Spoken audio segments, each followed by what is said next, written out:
Hello, hello. That's apricot. That's apricot.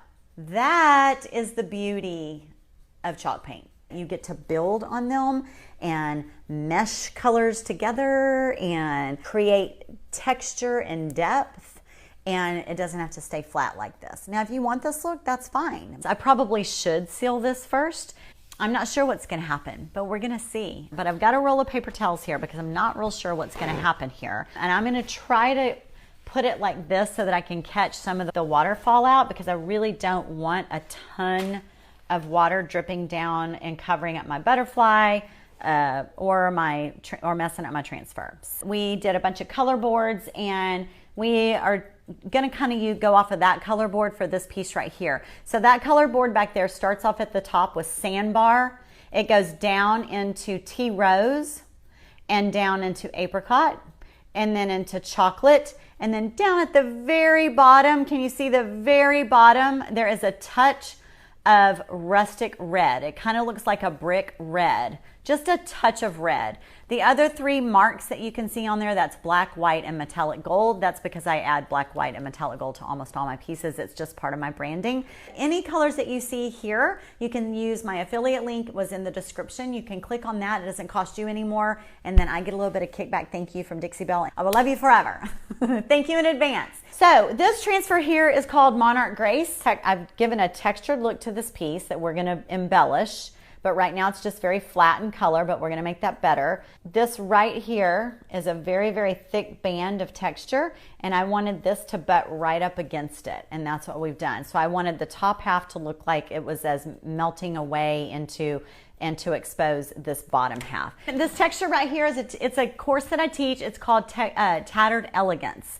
It is a start to finish process. It's a 2-hour class. If you message me in private messenger and let me know, I will send you the link and you can actually purchase that whole entire class. That's a whole nother project. So here we go. Let me decide, what do I want to do? If I was going to do it like that over there, maybe I want to go with a little touch of rustic red first. I want to do my deepest colors underneath because I only want those to peek out a little bit. Dixie Belle Barn Red, and this is just going to kind of be like an undercoat, and I'm going to go just like this, right? Not the whole thing, but just in some areas, just like this. This is only going to peek out, just not consistently, but just in some areas. This is just water. I'm going to spray it a little bit, kind of soften that edge, catch any runoff.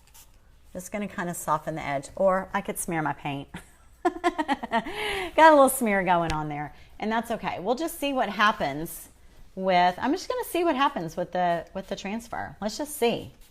Let's just go for it, right? We'll just go for it. We'll let it drip down, let it do its thing.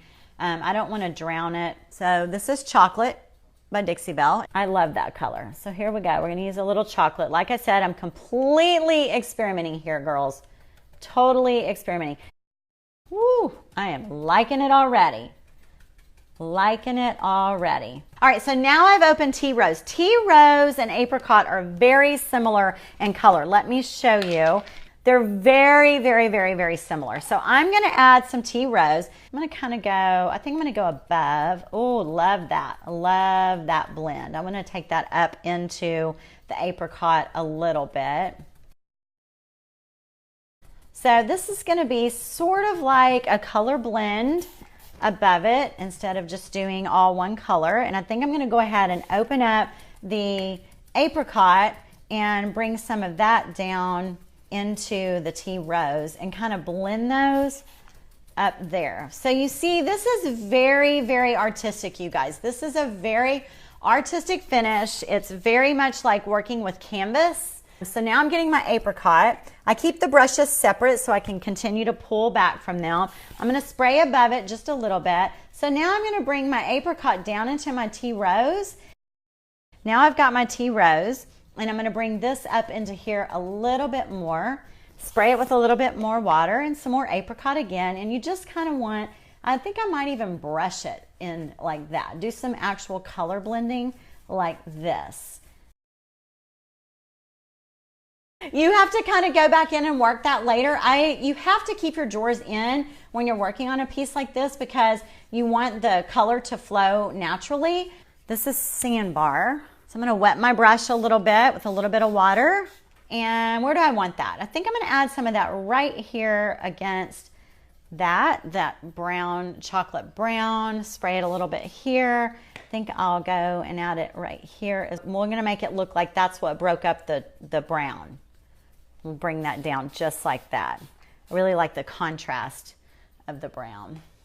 All right, so now we're gonna really spray that. We'll see what happens here. We got a little too much red going on there. So I am gonna go ahead and start bringing on the water. I'm gonna get some of that, there we go. Some of it's coming down over. Just keep spraying and let it start working its way down.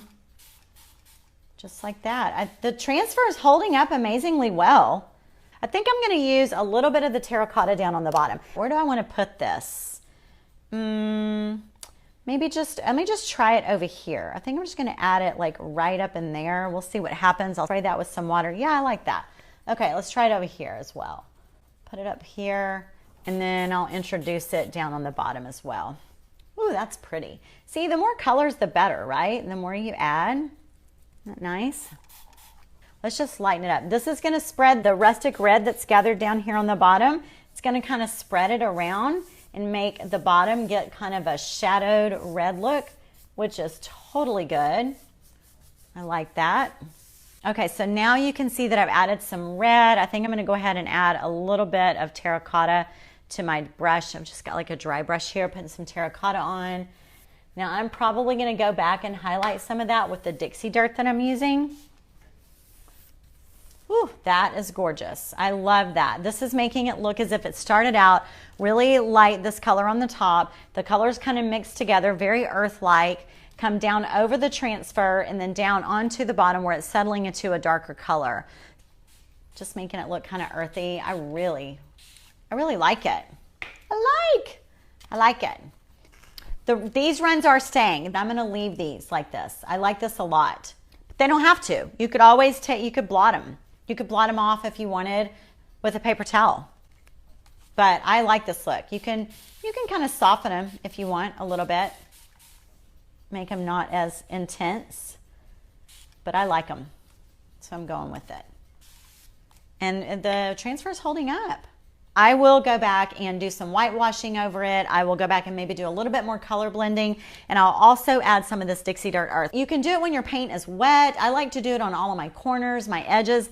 It is how I got that look up there on that China hutch. I did a color wash with terracotta, and then I added a lot of this dirt around all the edges. It just really ages it. I'll be adding a lot of that to this piece because this piece definitely is open to that with all of the monarch and the way the furniture transfer looks so aged anyway, even brand new, it looked aged. So that is that. So I hope you love it. I hope it inspires you and gives you some ideas. Just get your wheels turning and then you kind of watch this process. I will tell you that a good quality chalk paint for sure will make or break a project, no doubt, because you may think that you suck at it and it's really just the paint that sucks. You will be able to appreciate it even more when I finish the piece and you see all of the depth and texture. I'll make sure and take some really good up close shots for you and you'll be like, oh, that's that dirt. That's how she got that grungy looks. Y'all are amazing. Love you all. Thanks so much. Bye.